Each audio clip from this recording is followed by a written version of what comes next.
आशा भोसले की जिंदगी एक ऐसी कहानी है जो बॉलीवुड के ग्लैमर के पीछे छुपी हुई हार्ड रियलिटी, स्ट्रगल, पेन और अनस्टॉपेबल डिटर्मिनेशन को दिखाती है। उनका जन्म 8 सितंबर 1933 को महाराष्ट्र के सांगली में हुआ था। उनका असली नाम आशा मंगेशकर था। पिता दीनानाथ मंगेशकर एक फेमस मराठी थिएटर एक्टर और क्लासिकल सिंगर थे। जब आशा सिर्फ 9 साल की थी, उनके पिता का देहांत हो गया। घर में पैसे की बहुत कमी थी। माँ शेवंती और 5 भाई बहनें, लता, मीना, आशा, उषा और हृदयनाथ को बहुत मुश्किलों से गुजरना पड़ा। फैमिली पुणे से कोल्हापुर और फिर मुंबई शिफ्ट हुई। लता दीदी ने 13 साल की उम्र में गाना शुरू किया फैमिली को संभालने के लिए, और आशा भी 10 साल की उम्र में मराठी सॉन्ग सला सला नौ बाला गाकर माजा बाल फिल्म 1943 के में डेब्यू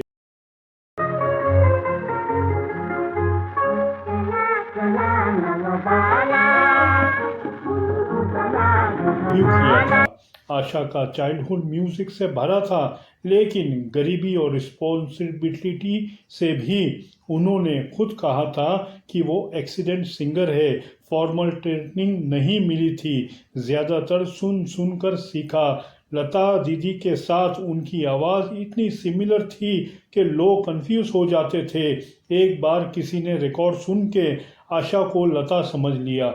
उसके बाद आशा ने सोचा कि अगर वो सेम स्टाइल में गाएगी तो कभी अपनी पहचान नहीं बना पाएगी। इसीलिए उन्होंने अपनी आवाज़ थोड़ी बदल दी, थोड़ी बोल्ड कर दी, थोड़ा प्लेफुल कर दी। यही डिसीजन उन्हें लता के शैडो से निकलकर क्वीन ऑफ कैबरे और वर्सेटाइल सिंगर बना दिया। सबसे बड़ी रियलिटी उनकी पहली शादी से शुरू होती है। 16 साल की उम्र में, मीन्स 1949 में, आशा ने लता के पर्सनल सेक्रेटरी गणपतराव भोसले से शादी कर ली। वो लगभग 20 साल बड़े थे, 36 साल के थे। फैमिली खासकर झेली जब वो 16 साल की थी, तो गायकी से तो जुड़ी थी ही, वहीं वो अपनी बहन के सेक्रेटरी के प्यार में पड़ गई, जो कि उनसे उम्र में काफी बड़े थे। 30 साल की उम्र थी उनकी। गणपत राव नाम के शख्स से उन्होंने शादी की थी। आपको बताएं कि पहले तो बिल्कुल खिलाफ थी। आशा ने घर छोड़ दिया। इस पलायन के बाद फैमिली ने उन्हें डिसओन कर दिया।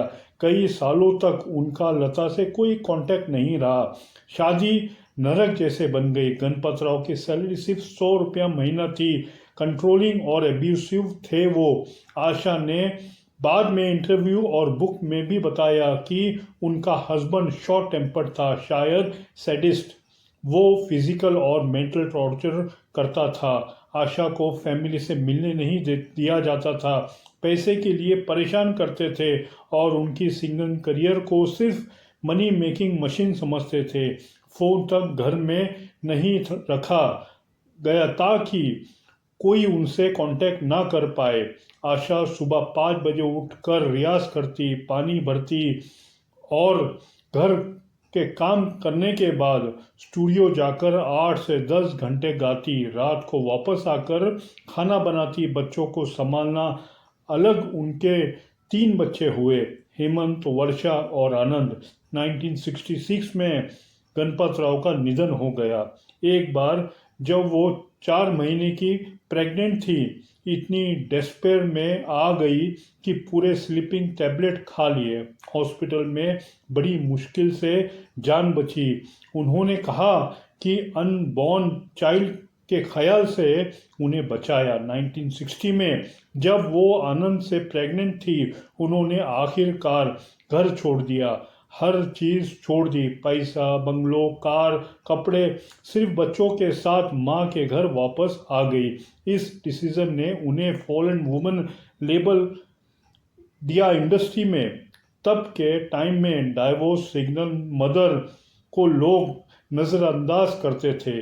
कई म्यूजिक डायरेक्टर ने उनसे दूरी बना ली। लता के साथ कंपैरिजन और भी बढ़ गया। लोग कहते थे कि नाइस सॉन्ग लता को मिलता है और आशा को सिर्फ बोल्ड कैबरे वैम्प वाले गाने मिलते हैं। ये स्ट्रगल उनकी ग्रेटेस्ट स्ट्रेंथ बन गया। ओपी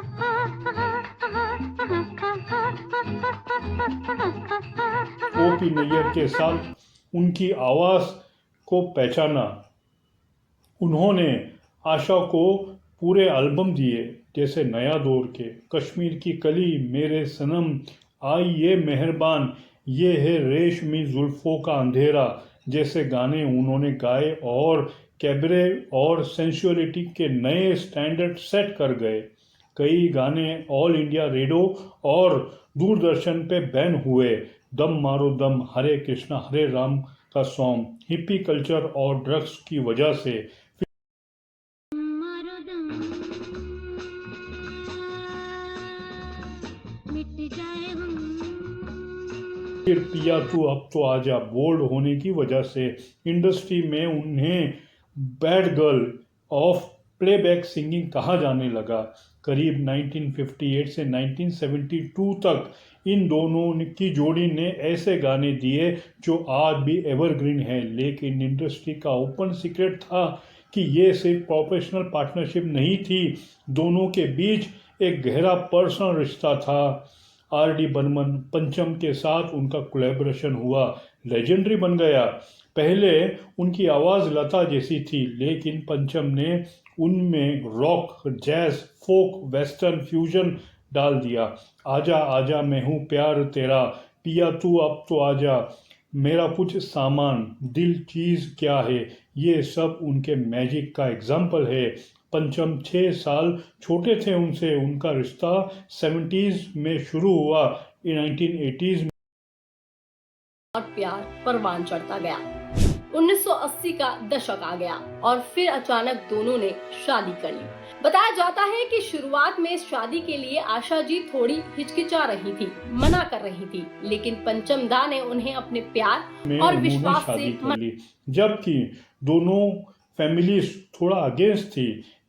ये मैरिज भी परफेक्ट नहीं रही, कुछ रिपोर्ट में अल्कोहल और डिफरेंसेस की बातें आई, लेकिन म्यूजिकली वो अनस्टॉपेबल थे। 1994 में पंचम का देहांत हुआ।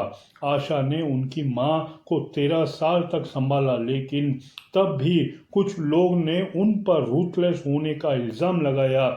इनहेरिटेंस को लेके अननोन फैक्ट्स ये है कि बहुत कम लोग जानते हैं, आशा एक एक्सीलेंट कुक थी। उन्होंने रेस्टोरेंट चलाया, आशास इन दुबई, फिर लंदन, मुंबई, उनका ब्रांड एक्सपांड होती थी राज कपूर जी की, वो बॉम्बे में सबसे बड़ी।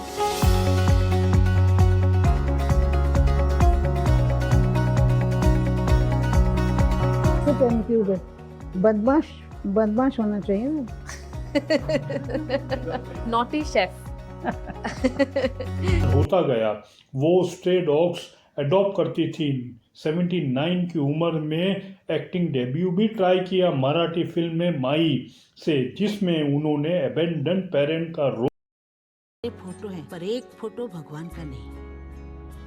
माई के हाथों में सोने का कंगन हुआ रोल किया। इंटरनेशनल कोलैबोरेशंस किए, क्रोनोस कॉर्पोरेट के साथ एल्बम, फिर boy George waste India company, फिर ग्रैमी नॉमिनेशन, पहली इंडियन फीमेल सिंगर जिन्हें ग्रैमी के लिए नॉमिनेट किया गया 1997 और 2006 में गिनीज। हजारों गाने मैंने गाए, इन सालों में लोगों ने मुझे बहुत प्यार किया, मैं उन्हीं के लिए गाता हूं।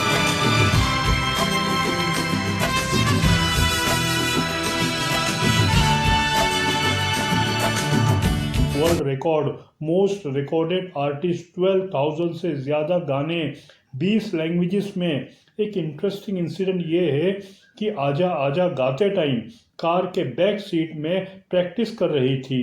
ड्राइवर घबरा गया कि क्या हुआ है। आर.डी. बर्मन के साथ हुगली रिवर साइड पे 2 लफ्ज़ों की है का ट्यून बना। मोहम्मद रफ़ी से आजा आजा पे 500 की शर्त लगी थी कि कौन बेटर गाएगा। हेलन से उनका स्पेशल बॉन्ड था। उन्होंने कहा था अगर मैं मर्द होती तो हेलन से एलोप कर लेती। फिर कंट्रोवर्सीज भी। She also added that while she requested Helen not to come when she was recording due to the very reason There was this time when she told her that she would have eloped with her had she been a man.